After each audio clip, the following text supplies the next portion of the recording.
Welcome back, everyday business leaders. I'm Melanie Ake, your host for the show today from JP the Geek Studio here in Greenwood. We're thrilled to have you with us. We have a great show. Kelly Russell from Artisan Auctions. Wait, she's a business leader, but she's also going to teach you about innovation and growth like you've never thought about it before. Remember to subscribe to our channel. Remember that, because we don't want you to miss this show especially. We are talking about business innovation and inspirational leaders.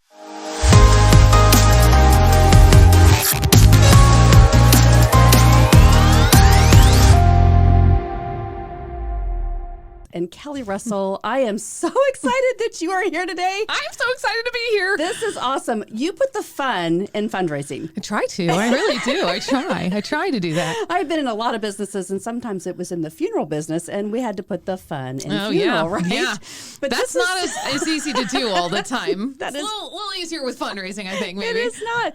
I have watched you in action, though, and so I love doing this show because it is about business leaders today and the things that we get to do to help people get better with their businesses and their communities. And so when nonprofits come together and they say, hey, we have a vision, we have a plan, and we have a heart to serve, that's where we get to have you step in and help us create that dreams and what we see. So I met you in the ABO group in Lafayette, the Association of Women Business Owners. I love that group. Every single woman is so passionate. Yeah, and I was like, Kelly Russell, what do you do? And so I want you to tell us, like, you're not just a fundraiser, you're an actual auctioneer. Well, yeah, I'm a fundraising auctioneer or a fundraising host. I am also a benefit auctioneer. There's lots of titles. I also tell people that I'm a strategic consultant because I think that's a really important key piece that you can actually achieve that and make it happen. So I think it's really important to tie in the fact that I'm also a strategic consultant as well. So I do have a lot of fun, though, with the auctions. That's the fun part, getting on stage, doing the auction. That's the great fun of events, but all the work that leads up to it is what makes it successful. Mm-hmm. How did you get this idea? You know, a lot of us grow up and say, oh, I want to be a nurse or a doctor or a lawyer or a vet. Like, okay, how did you say, I want to be an auctioneer? Yeah, that's a really great question because it normally doesn't happen for most people. I mean, there are second generation, third generation, fourth generation auctioneers. I am not one of those. I would definitely be a first generation auctioneer, and I don't know that there will be a second in my line, but that's okay. But what I do, the reason I became an auctioneer is because I went to an event. I was helping on the catering staff, actually. I was like, let me bring some plates of food out. And I was on the catering staff and I was watching this event and I was like, this is incredible. I'm like holding food and I'm watching what's going on the stage. And I was like, well, that looks fun. And I was like, oh, I got to serve food. So I got distracted is what I did. Sounds like my job as a waitress. I got distracted really fast. It's one of those things that happens. But I went up to the auctioneer afterwards. He was raising money for a nonprofit. I went up to him and I said, how do I get to be one of your helpers out there that's going, yep, yo, hey, and he said, oh, well, you seem like you're a fascinating person. And I said, I am extremely fascinating. Thank you for noticing. So I went and I chatted with him a bit and learned a little bit about what he was doing. So I started out as what we call a bid assistant, which are the people that stand in the front of the room and are an extension of the auctioneer. And they go, yep, yep, yep, yep. And they got that one. They alert the auctioneer that there's a bidder over here. And so that's what I was doing. I was working as a bid assistant for a while. And I had so much fun with that. It was so fun. But you get to interact with people, and I loved it. And this particular auctioneer leaned over to me one day and said, I know you have a background in music and theater. You'd probably make a really great auctioneer. And I don't know about you, but when someone says you'd probably be really good at something, I think that's a key time to investigate what they just suggested. Mm-hmm. So I learned more about the auctioneering world. I called some auctioneers. I talked to people, and I learned that there are schools across the country for auctioneering. So I went to one of them, and I thought, okay, this will be interesting. It's an 8-day course, friends, 8 days. 8. That's all it took. I went to Colorado. I was in Denver, took an 8-day course, met a ton of amazing people who to this day I'm still very good friends with. And I learned how to do that auction chant that you hear. And after I learned how to do that, I was like, all right, I'm going to go out in the world and I'm going to make this happen. And that was almost 20 years ago. Wow. Yeah. Okay, so let's hear it. Let's hear it. All right, here we go. Everyone always wants to hear it. Here we go. Let's go. It's 500 to bid now, 750 and 750 to bid now, 1,000, 1,000 to bid now, 1250, 1250, 15, 17 and a half to do 2,000. What do you say? And 2,025. What do you say? Of course, 25, 3,000. Yeah, it's very fun. So we get to have the fun of rolling into that chant and playing around. So I have a good time with that, and I think it's fun when you're upbeat and keeping it playful for your audience, because benefit auctions are very different from most other types of auctions. Yeah. Well, here's the thing, right? So you're connected to causes, and that's what I love about you. And a lot of people talk about, oh, we're having this auction, or we're going to have this benefit, or this fundraising, this gala, and we're going to bring a celebrity in. And I think, okay, Kelly's a celebrity that you don't know, that you definitely know that you want for this piece of whatever it is, this auction, this fundraising event, because you are specialized. Just like what we talked about a little bit ago. Like if you're going to go to get your knee fixed, you're not going to go to a heart doctor, right? Well, I mean, you can, but you're probably not going to get the best your outcome. knee might not work as well as you want it to. but it's specialized, and that's what I want to educate people today, because the things that I've seen you do in action are raise a lot of money for great causes. And it's not just about, hey, let's get people in the room and raise your paddle. It's, I want to help you understand the journey. And so you really, when you talk about being this consultant as a strategy partner, you go in and find out what the organization wants to do. And then how are we going to get there? But what's the heart of the organization? Yeah. That's what I've seen you do the best. Well, I think there's one thing that's really important to note. And you know, when we say there's lots of different kinds of auctioneers and there's lots of different kinds of doctors, I always say commercial auctioneers move stuff, but benefit auctioneers move people.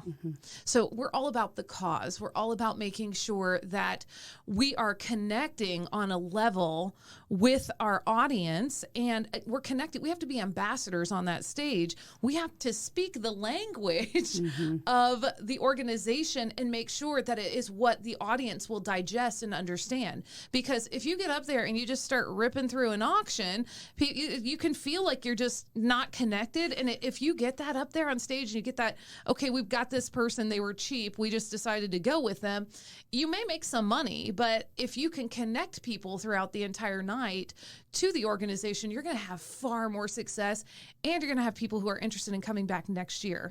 Because you know, if you speak the language and you speak the lingo of the audience, and they understand that, and they feel connected and they feel seen, because people go to auctions because they want to be seen, friends. It's a thing. It's true. There's a little bit of ego, right? That's right. I want to pick up my number, right? And I want to hold it up in the air, and I want people to see me holding it up in the air and seeing that I am a contributor in my community. There's a little bit of an ego in you know, bidding, but there's nothing wrong with that either. You know, we want people to be seen as leaders in the community, and you can be a leader as a lead donor. You can be a leader in many, many ways. So it's a good thing. It's not a bad thing. It should be celebrated. It's a great thing. Talk to me about the live auction versus the silent auctions. Well, how long do we have? I would say, you know, traditionally you're going to have a live auction is going to bring in more money than a silent auction. The live auction is usually, you know, obviously it's upbeat, it's fun. Silent auction does not mean you have to be silent, friends. You can talk during the silent auction. Nowadays, a lot of people do online auctions instead of silent auctions. They put all their items online early, and they make them available like a week before the event to kind of garner energy and rev people up for the live auction on night of. So they come in and do their final bids and go into a live auction. But really, really, really, really Talk to us about the real strategy. Come on. Really truthfully, where you're going to make the most money is in what I call the special appeal. The special appeal is the connection of heart, right? It's the moment where we ask everyone to put their competitive bidding aside and come together collectively to give to the organization. And that's where you have someone showcase their story of the great work that this organization did for them so that their life could be better.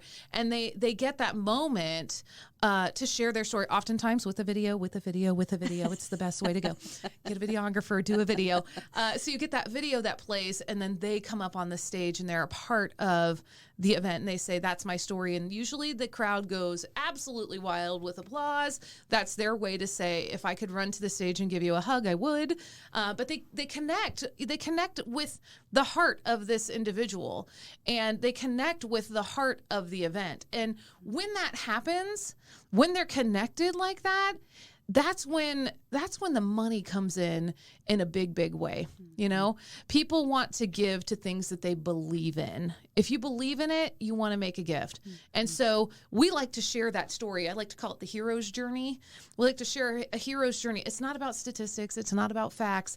It's about, I was here and I'm trying to get to this new place. And somewhere in the middle was my organization that came to help me. So it's not about telling people we helped this many people this year. That's not what it's about. It's about showcasing a story and hearing how they went from this place, had something happen, and now they are working through that, and they're in a much better space than they could have ever imagined. They could have gone a different direction, but thanks to this organization, we're in a much better place, and they changed their life. So it's like the tipping point, right? There's so many books on leadership about this, but when you can transform a life, and it starts with any organization that you're connected to.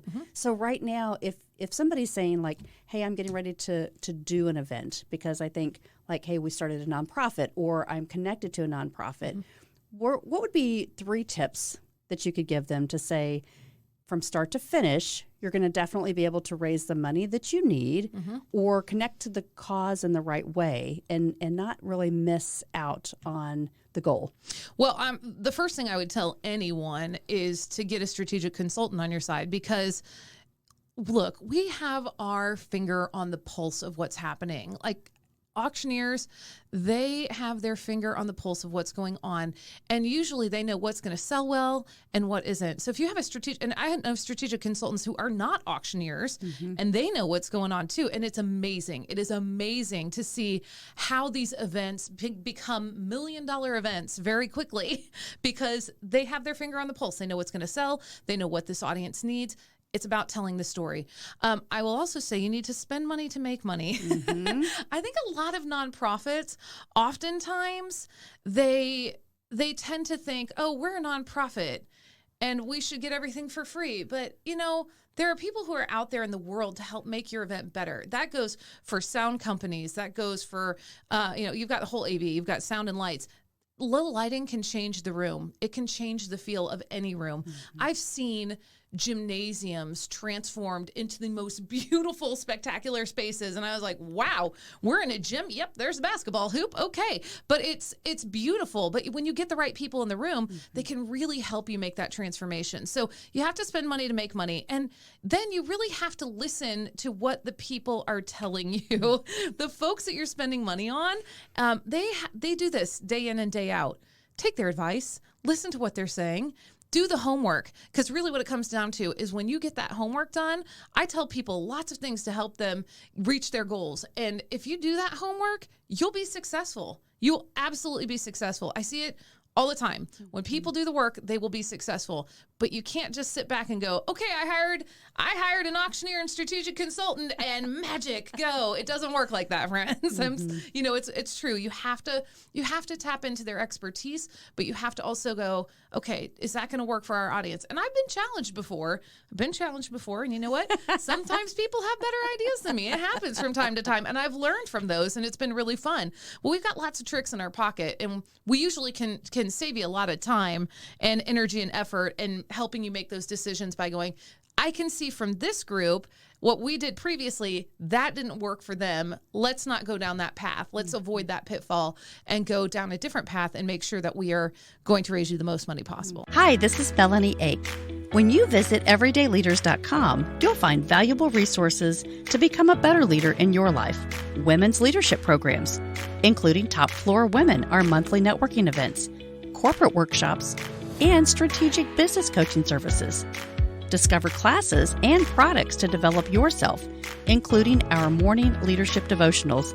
Don't forget, order one of my inspirational books, sign up for classes, or pick up some gear in the Leader Store. Listen to the Everyday Business Leaders podcast, apply to be a guest in our studio, or even sponsor your own commercial advertisement. Contact us today at everydayleaders.com. Talk to us about timing. You know, some people will say you need to have many events or you have one big event. What have you seen? Is there a science to that, or is it just about the organization and their community? Okay, so in terms of lots of different events throughout the calendar year, yeah. Well, that's an interesting question, Melanie. I think. I'm just really curious because you yeah. do so many things all across the world. Yeah. And so you're not just like, oh, I just do these kinds of fundraising activities and auctions. You get a good perspective. And so what you see is, are you back at the same organization many times throughout the year, or do you kind of go in for the big event and they put a lot of energy into that one event? I think most people do one event. They do 1 to 2 events is what I would say. That's successful. I mean, I talk a lot about the fact that everyone needs to have like 21 touch points with their communities these days to stay relevant, right? That's like I was talking to someone and they told me that and I was like, it's 21 now. It used to be 7. It was so much easier, but it's really 21 now. You have to have touch points with the people that you're working with.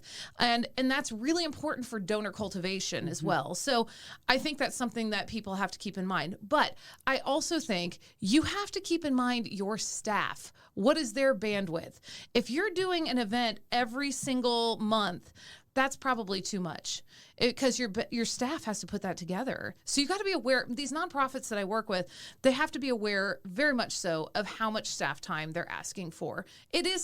Time is money, right? Right. You're paying those staff members to be there. So if you're doing an event and your staff hours are more than what you're bringing in, it's probably not worth it to do that event. It's probably time to retire that one and consider something different. What I see most often is I see big live auctions, fundraising auctions. Sometimes they're just an appeal. There are groups that only do an appeal. They go for the heart, and that's where they stay. They say, we're just going to do an appeal.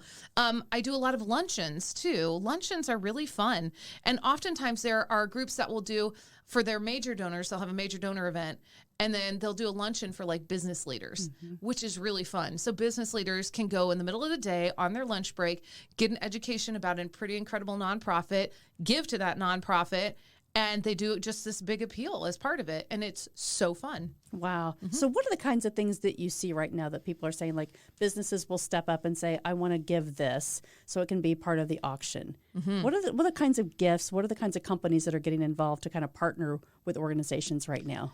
You're going to see lots of different ways that companies can get involved. Oftentimes companies are sponsors of event, right? They become a sponsor of an event and they give for the recognition, right? Let's talk about what do sponsors want. What do sponsors want, everyone? They want recognition. So let's give them the recognition that they rightfully deserve. And I've seen some really creative ways that people have given that recognition. It's been so fun over the years. I had a group that was a camp group. They were camp, like that was the thing. We're camp. We're going camping. We serve campers. It was great fun. And we set up their sponsor recognition in the moment of the event. We set it up as a call and response. Like, all right, everyone, I'm going to say the name of an organization who sponsored this event, and I want you to call it back to me. So we go, everyday leaders, and they go, everyday leaders, and we go, oh, that's great. And then we go to the next one, artisan auctions. It was really fun. So we played into the theme of the event, which was this playful camp theme. I have another group that is filled with like very talented, it's called Fame, and I love them, and they're filled with artists. They're amazingly talented artists, musicians, and entertainers, right? And I love them because several years ago now, it was almost 10 now, time flies when you're having fun, right? About 10 years ago, they had an incredible, and I mean absolutely incredibly talented executive director. And he came in and they fashioned, it was right around when Frozen came out. So they took the song, Let It Go. That's the one. I was like, I'm thinking of the new name. So they took Let It Go and they changed it to Thank You So. Oh. And so it was so fun. Like they thanked all their sponsors. He rewrote it to include all the sponsors in the song. And the next year, people gave even more money, asking for their own verse. It was so much fun. But there are things that you can do to be playful with your sponsors. So I think most of the time businesses come in as sponsors. Occasionally they may have a service that they can offer that is going to be amplifying the event or amplifying a package within the event. It just depends on what they're doing. But without knowing what specific organization you're thinking of off the top of your head, we've seen people do all sorts of stuff. And at our ABO auction that we did, we tapped into the membership to really showcase them, because we're all about Association of Women Business Owners. We wanted the women to be seen at the event, and the members to be seen at the event as contributors, not just for their money, but for their services that they have too. So we looked at everyone and said, hey, what can you offer that we can bundle up in a package? So I know, Melanie, you gave at that one, and Shelly did as well. Yeah, and a lot of our friends came together in like a business bundle right there. It was fun. It was awesome. And, if people don't know about ABO, I just want to give a little plug right now, because the Association for Women Business Owners out of Lafayette, Indiana, this is an amazing organization. And this gala that we have, this event in December, is going to be benefiting Through the Gate. An organization that's close to my heart. We're doing a lot of work with them, and I just love what they stand for. And we have a big goal this year, right? They have a huge goal this year.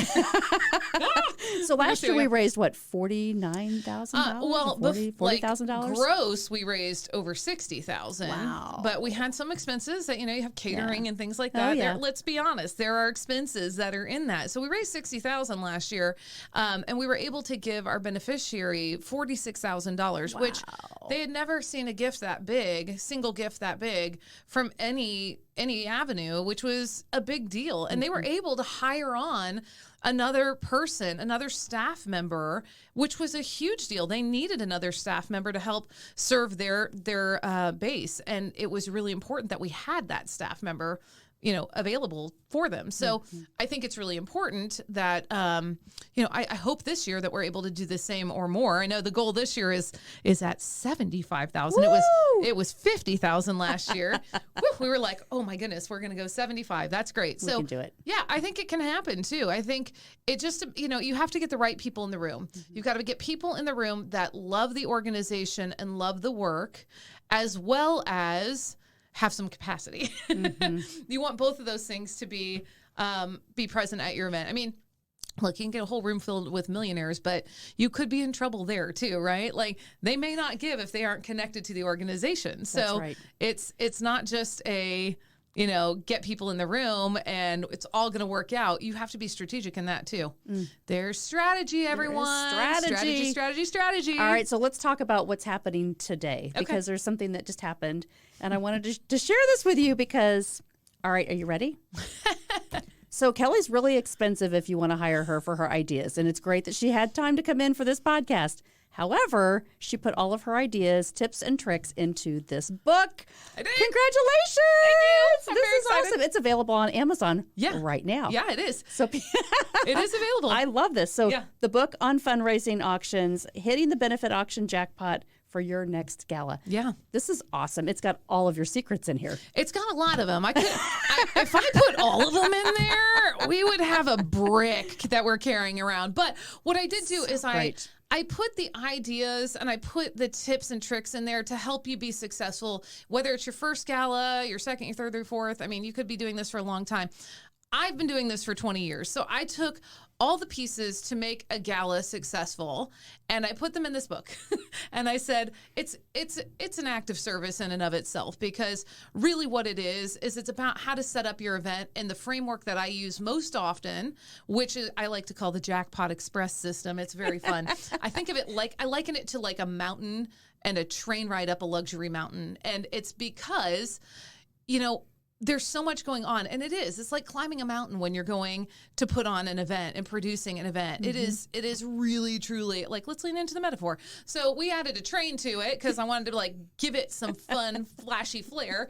But the idea is, here's how you need to set everything up so that you can be successful at your event. We talk about how to get through check-in and check-out. We talk about how to set up your silent auction for success if you're going to do a silent auction. How many items do you need in a live auction? We talk about that so important jackpot that I'm referring to, which is that pot of gold at the end of the rainbow when you connect people to the heart of your work. That's when you get the most money. And honestly, I think that's probably the biggest takeaway in here. But I also talk to you about how do you procure items? How do you procure gifts? How do you get your board on board? There's a lot of pieces in here that I think are good nuggets for people who are really looking to find additional ways to fundraise, but are looking to just like shave a little bit of the learning curve off. Let me take 5 years off of your learning curve. Or 15 years. Or 15 or 20, Do I hear 30? Sorry, I couldn't resist. Well, it's great because here I'm going to read these chapters. Let's go raise some money.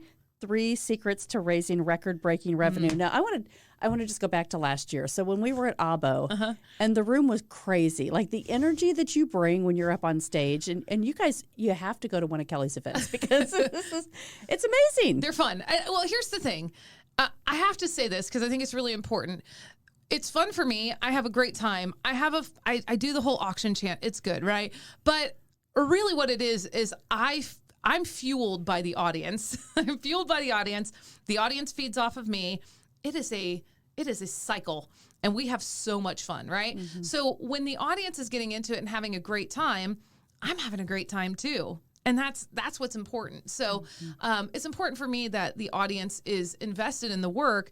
And then for me, I need to make it fun for them to bid on these items. So that's why I like, and look, I like to have fun. I don't want to go to something that's boring. So my gosh. I have a great delight in presenting and producing events that are fun and exciting and engaging. Well, here's the thing, right? So we've talked about so many things, but I think what you bring, what I see and what I love having you here is because educating people about it's not just to put an event on the calendar. Right. And yes, you have to do it. And yes, you can get some great things. You can get a football signed by the Colts.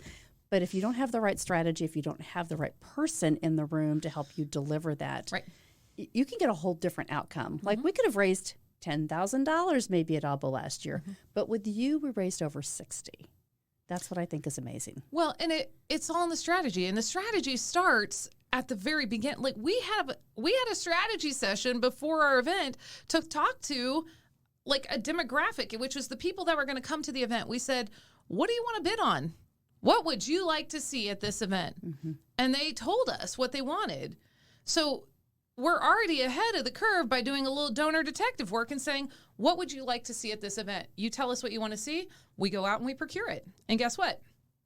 You bid on it. Right. Because you're excited about it. And it's not as hard, right? Because when you're asking for those donations, it's like people really want this. And we want to invite you to participate, right? So come and enjoy it. It's easier to ask when you know what people want to bid on because then it's all about strategy. I can't say strategy enough. It's all about strategy. So if you go and ask folks, what is it that you would bid on? Like, okay, so maybe you're going on vacation this year. Where would you like to go to vacation, Melanie? Would you? Hawaii. I want to go to Maui. Great. I really do want to go back to Maui. Yeah. I mean, I would love to go to Maui too. And right there, we got 2 people already interested, so we can have an auction, right? So if you get a cross section of your donors and the folks who are coming, your attendees, I should say, that are going to be bidding on these items, you can know what to go get. You can go out and get that wonderful package for a trip to Maui for a week, and you can be really strategic. And now all of a sudden you've got a package that you know is going to sell really well at your event versus like casting a net out and about everywhere and hoping, did I get something that people want? You don't want to do that. You do want it early and tell them start saving your money because we're going to have this item for you, right? That's another good tip too, because I do that all the time. I have folks that are schools that are, schools, nonprofits, all sorts of people that have like a corner of their newsletter that says it's the auction corner. If you save $300 a month from now until our event, you'll have maybe if it's 10 months out, you'll have $3,000 to spend, and all of a sudden you're like, I can play on one of those incredible packages in that live auction. So work with the financial consultant, and maybe you can make some more interest on that. Yes, then we're getting into super strategy here. I like it. Oh my gosh, I love you. Thank you so much. I mean, just coming in and spending the time with us, and I've been watching you for the last few years, and I love what you do, and I think, gosh, I want to have a nonprofit that I can bring you to and say, let's raise $100,000 for a cause that's important to me. Yeah, and everybody that I see, I go, you need to know Kelly Russell because you are the auctioneer that they need to have in their Thank you. organization. Yeah, absolutely. That's very kind of you. I have fun. It's what it's about. It's about having fun with a lot of great people. So I enjoy it, and I'm glad you do too. You're a blast. You're a blast. So how can we find you? What's the best way for us to reach out and book you, right? I am all over the place. I am on artisanauctions.com. That's the best place to find me. You can fill out the contact us page that's there. Just go, there's a little orange button in the upper corner and click it. It's a little arrow. It'll take you right to the contact page, and you can get started there making a connection. And I monitor all those that come in, and I talk to those folks. We do discovery calls. We make sure that we can figure out how we're going to be able to work well together. So that's what I do there. We have a book tab on there as well. You can order the book there, or you can just go direct to Amazon too. I'm also all over social media. I spend most of my time on Facebook, LinkedIn, and Instagram. So you can follow us on any of those. It's at Artisan Auctions for both Facebook and LinkedIn, or for Instagram, it's at artisan_auctions. We got a little extra line in there. It's good. Yeah, it's a little extra push, right? A little extra bump. Yeah, Yep. I like it. Love it.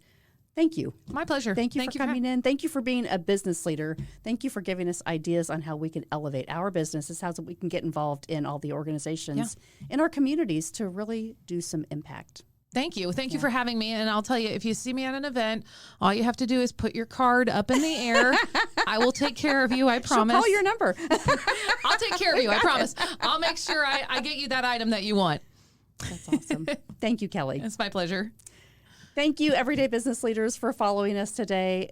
We talk about strategy all the time, and now you have a few strategies to talk about what you can do to make your auction the best benefit for your community. Remember, it's not what you do in a day, it's what you do every day that makes the most impact. Thank you so much, Kelly, for visiting us today, and we're really excited about watching your business. So please come back and be a friend of the show. Absolutely. All right. Anytime. Great. Thank you. Have a great evening, everybody.